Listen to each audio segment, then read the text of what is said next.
හොඳින් ඉන්නවද? ඔයා ගොඩක් හොඳින්.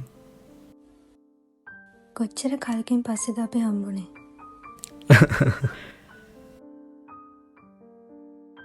එදත් මේ වගේම තමයි කරාබු දැද්දාගෙන හිටියේ. කොළ පාට ගවුමක් ඇඳන් පොඩි කොණ්ඩ බූලක් අතේ දාගෙන. ඔච්චරට ඕව මතකද? මොකද උඩ ගන්න? අයියා ටී එකකුයි ස්ට්‍රෝබෙරියෙන් වැල්ල මික්ස් කරලා අයිස්ක්‍රීම් එකකුයි. ඔය මන්දු නොවෙච්ච එකනේ? නෑ නෑ ඒක නෙමේ. බොරු කියන්න එපා. ඕක මන්දුන් එක තමා. මෙච්චර කාලයක් වෙනත් ඇයි මේක යූස් කරන්නේ? තාමත් පරණ දේවල් අමතක කරේ නැද්ද?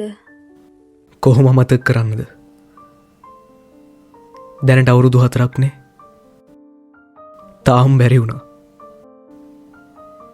හැමදාම රෑට කෝල් කතා කරන එක, උදේට නැගිට්ට ගමන් ඔයාට මැසේජ් කරන එක, ඔයාගෙන් කෝල් එකක් මැසේජ් එකක් එනකම් බලන් ඉන්න එක, මේවා අද ඊයේ වුණා වගේ. ඔයා මගෙන් ඈත් වෙලා ගියාට පස්සේ මට හරියට මොහොකටවත් ફોකස් කරගන්න බැරි වුණා. මට මාවම නැති වුණා.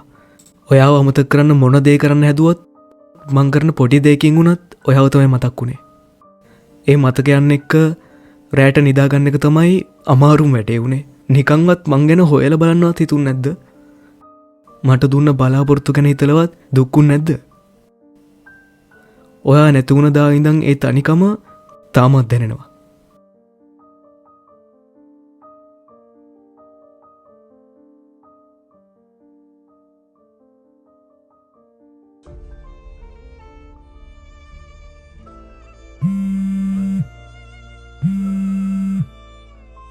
මට පරණ දේවල් ගැන ඔයාට තේරුම් කරන්න පුළුවන් කමක් නැහැ.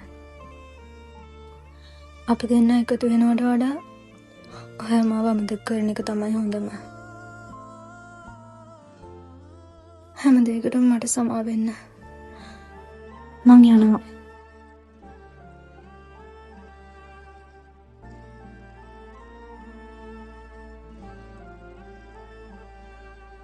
ඇයි මාව දාලා යන්නේ?